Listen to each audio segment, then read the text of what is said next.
Hi, this video I hope will help you understand what's expected of you when you come to take the midterm exam. I wanted to show you exactly what you would need to do. First thing, well, the exam is on Canvas, and when you click on midterm exam, I'm going to ask you to, I'll prompt you to ask for a sheet of scratch paper. There'll be some scratch paper that the proctors will give you. So ask for a sheet of scratch paper. And then I'm going to ask you to make T accounts on that scratch paper. I'm going to name the accounts. So I already wrote them on here because it would take me forever if I did everything as I went along. So I made T accounts and I put the name cash, accounts receivable, supplies. I will give you the names of the accounts. Then I suggest that you put your plus and minus signs in the accounts to help you know where to put the money when you read the transactions. So I have them here already. My three asset accounts are the DEAs, A for asset, plus minus, so I know where I put the plus minus. Accounts payable is a liability, so that's a CLR account, so it was minus plus. Capital is one of the CLRs, minus plus. Drawing is a DEA, plus minus. Service fees earned is your revenue, minus plus. Rent expense is an expense, a DEA. I explained this to you in Chapter 3, so if you don't understand that or you didn't look at the video on Chapter 3, you might want to go look at the video on debits and credits, because that's really what accounting is about, understanding debits and credits. So after you get your T accounts there, I'm going to give you some transactions, maybe about 7 transactions, similar to the ones I'm saying now. So for instance, suppose I said the owner invested $2,000 cash in the business. So you would go to cash, and I would be adding $2,000 to the debit side of cash, because that's my increase. And I would also be increasing the capital account, which happens to be on the credit side. So you're going to need a debit and a credit for every transaction. I have 2 pluses. That's okay. They have to be on opposite sides. One's on the left, one's on the right of the line. Debit and credit. Bought supplies costing $500. So the $500 is going to go on the increased side of supplies, because you're bringing $500 of supplies into your office. So it's a plus. Paid $200 of that $500 in cash. So I'm going to go to cash and decrease cash $200. And $300 I put on a charge account. So I still owe $300. So you're going to go over to account payable and increase the debt by $300. Increase account payable. So that's $500 debit to cash for the supplies. $500 debit to supplies for the amount that they cost. $200 decrease in cash, because you paid $200 in cash, and $300 on account payable. 1 debit equals the 2 credits. Paid rent, $200. Go to cash, subtract cash, $200, and rent is an expense. I'm going to go over and I'm going to add $200 to the expense account. Receive $300 for services performed. Receive $300 in cash. So I'm going to go to cash, $300 increasing the cash, put the money into the cash because you earned a fee. So you're going to go over service fees earned and increase service fees earned. The first number in is always on the plus side. First number in has to go on the plus. Paid $100 on that account, on that charge account. Remember, you owe $300, so you're paying $100. So you're decreasing account payable by $100, and you're decreasing cash, taking $100 out of cash and making a payment on that charge account.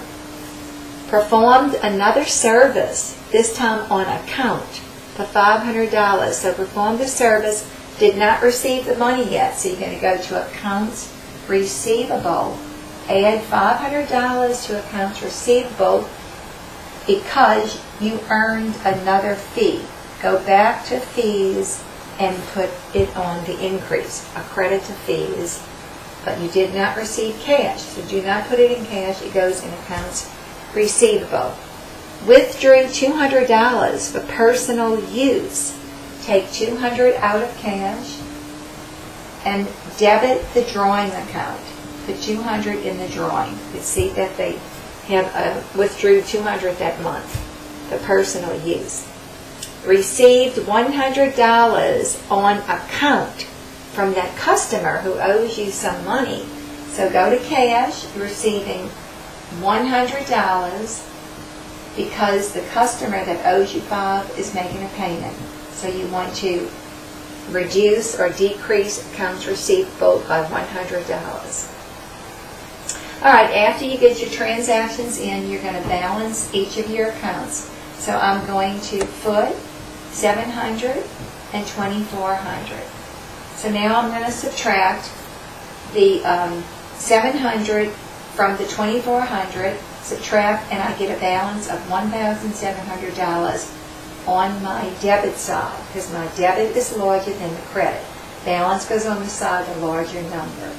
Here, subtract 100 from 5, I have a $400 balance on my debit side. Account payable, 100 from 300, I have a $200 credit balance this time. And then fees earned, I'm going to add together, I have an $800 credit balance. After you get your balances, make a trial balance, put your balances in. So cash, I'm going to put, I have a $1,700 debit balance. Debit and credit. Accounts receivable, I have a $400 debit.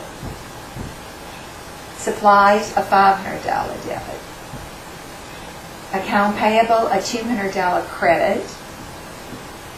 Capital, $2,000 credit.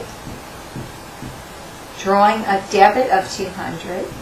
Whatever side the balance is on, put it in the trial balance. Fees earned is a credit of $800. Rent is a debit of $200. Now add both sides up, so we have $3,000 on the credit side, and we should have $3,000 on the debit side if we add it. And I believe it comes to $3,000. I hope it does. It's supposed to. Both sides equal. After you do this, then go to your test, multiple choice, and then answer the questions. I'll say, what is the balance? What did you get for your cash balance? You should find, if this was your test, an answer that says a debit $1,700. That would be your answer. What's your balance in accounts receivable? $400 debit. What's your balance in supplies? $500 debit. Account payable, $200 credit. Capital, $2,000 credit.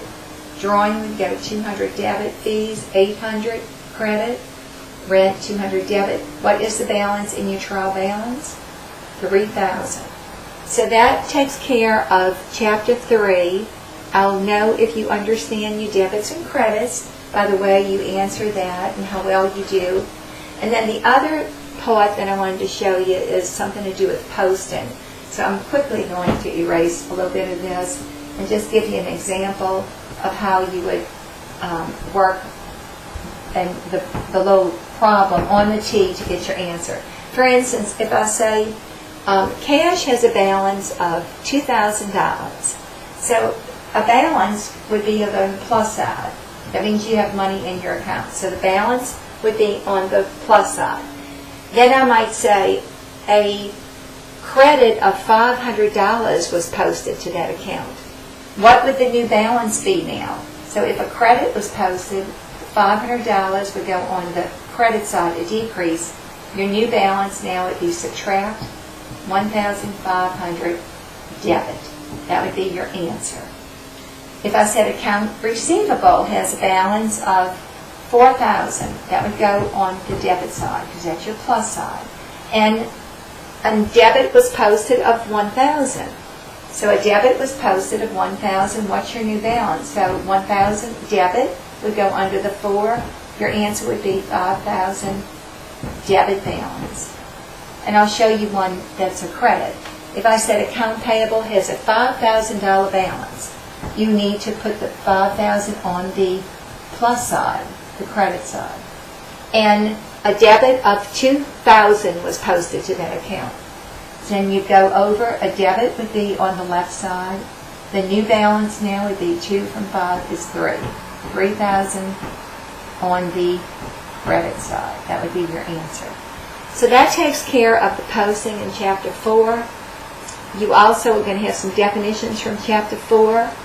And you need to know what accounts go on your income statement, which would be revenue and expenses, which accounts go on your statement of owner's equity, and that would be beginning capital, the net income, the drawing, and the ending capital, and the balance sheet, assets, liability, capital.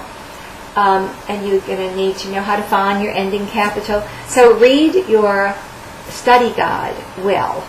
Read it thoroughly.